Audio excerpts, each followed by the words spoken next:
Ус нэмэгдэхэд загас шоргоолжийг идэнэ. Харин ус татрахад шоргоол загсыг идэнэ гэж үг байдаг. Өнөөдөр бид нэр дээр байна уу, доор байна уу? Энэ бол өнөөдрийн л асуудал байдаг. Яаран дүгнэлт хийх хэрэггүй байдаг. Гэтэл бидний сэтгэлгээ, бидний сэтгэн бодох юм аяг болохоор ерөөсөө юмд дүгнэлт өгөх, шошго зүүх, үн тавих, задлан шинжлэх биш. Юмыг олон талаас нь харах, уг шалтгааныг олох биш. Зүгээр л шууд дүгнэлт хийх. Бид нартай ямар нэг юм тохиолдоход тэр тохиолдож байгаа бидний сэтгэлд таалагдахгүй бол бид нар яадаг вэ? Өө ямар тэнэг юм бэ?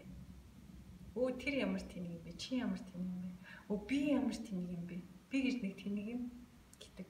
Бүр ганцаараа байхдаа хүртэл бид нар жишээлбэл тог тасардаг ч юм алдаад унаачдаг ч юм ингээд өө ямар тэнэг юм бэ гэдэг. Тэгэхээр энэ бол бид нар ямар ч хяналтгүй үедээ ингэж бидний дуу алдаж байгаа. Энэ бол бидний сэтгэлгээний хэм маягийг харуулж байгаа. Тэгээд одоо хүмүүсийн хоорондын харилцаан дээр, эхнэр нөхрийн хоорондын харилцаан дээр жишээлбэл авч үзэх юм бол хүмүүс эхний жил хагастай, жил 6 сарын дотор эхний давхарганд нэгддэг, 3 жил дараагийнх, 7 дахь жил дараагийнх, 15 жилд, бүр 21 дахь жил дээр нэгддэг давхаргууд байдаг. Тэгэхээр бид нэр тэр хүнтэйгээ хэдэн сар үерхэд, хэдэн жил ч юм уу ирэхэд таньчлаа гэж хэлэхэд аюу хэцүү байдаг. Нэг зингийн үлгэр байдаг ч би бас урд нь ярьжсэн байж магадгүй давтж байгаа л уучлаарай. Нөгөө харан байж болъё гэд те. Нэг хүүхэд төрс өдрийн баяраар унаг бэлгэлсэн чинь өөстө ямар том бэлэг вэ гэж гэрийнх нь бөөн баяр болж байхад аав нь за яг харан байж болъё гэсэн.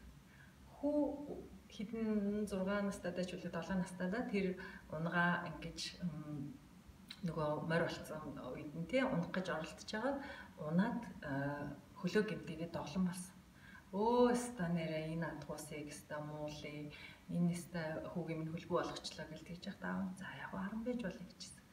Тэгээд дараа нь дайн болоод тэр нутгийнхан бүгдээрээ зэрэг явхад тэр хүү доглон гэдэг шалтгаанаар дайнаас үлдчихсэн. Тэр дайнд явсан хүмүүс эргэж ирээгүй. Тэр хүү доглон ч гэсэн амьд үлдсэн. Тэгэхэд эргээл тэр морины ач гэж баг нөгөөтгөө сэтэрлэх гээл ингэжсэн. Аав дахиад харан байж болъё гэжсэн.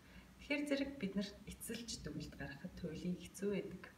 За тэгээд нэг эмэгтэй үг байдаг л да. Та нөхрөө яг хэн байсныг мэдээгүй л салж үзэх хэрэгтэй гэдэг. Тэгэхээр энэ үгийг та бүхэн бити яг махчилж өгчилж ойлгороо. Нөхрөө таних тулд, эхнэрээ таних тулд заавал салах хэрэггүй л дээ. Гэхдээ яг энэтэй холбоотой нэг жишээ байдаг. Стефан Цвейг гэдэг алдартай зохиолч байдаг. Тэр хүн 50 орчим настай байхад нь эхнэр нь нөхрийнхөө ажилд туслуулах гээд нэг залуу эмэгтэйг улаан загалмай нэг эмнэлгийн шугамар нэлээд ядуу одоо хүнд амьдралтай эмэгтэйг одоо нөхрийнхөө нарийн бичих болгоод бичгийн ажилд туслуулахаар авч исэн. Энэ хоёр хоорондоо харьцагдлын холбоонд орсон. Эхнэр нь мэдхэд Цвейг чи намайг ойлгох хэрэгтэй. Би зохиолч, туйрвагч, уран бүтээлч хүн. Энэ шинэ харилцаа надад яг л одоо ингээд ус агаар шиг хэрэгтэй. Намайг цэнгэлж ийн гэж хэлсэн. Эхнэр нь ойлгоод дугаа явж исэн.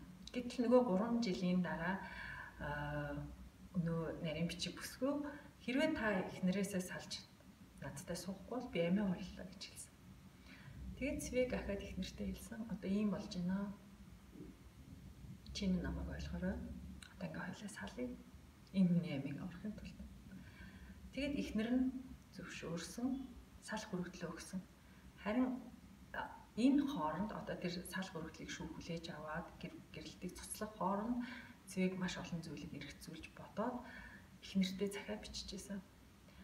Үнэхээр ингээд буцалтгүй айгүй буруу юм болж байна. Боломжтой бол өргөлөө буцааж аваач. Би чамаас салмааргүй. Би айгүй буруу юм хийж байгаа юм байна гэж хэлсэн. Харамсалтай нь өргөж буцааж авах хугацаа өнгөрөөд энэ хоёр хүн салсан.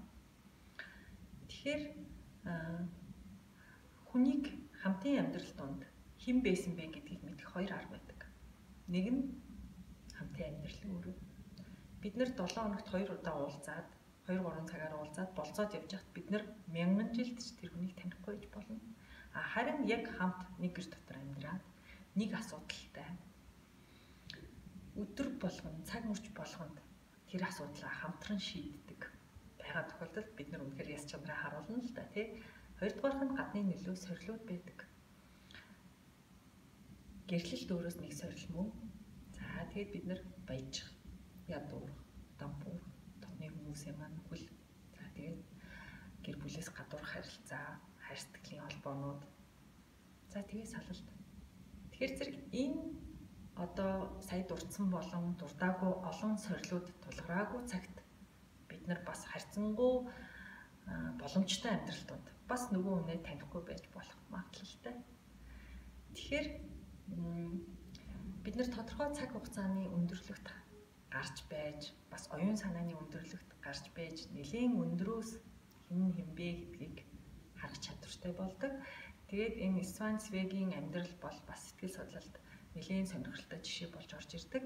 Би 3 сарын 22-нд тавих лекц дээрээ энэ хүний сүүлчийн одоо амьдралын жишээг нэлийн дэлгэрэнгүй ярин та бүхэн хэрвээ сонсохыг хүсч байвал одоо энэ лекцэн дээрээ бүгдээрээ уулзцгаая.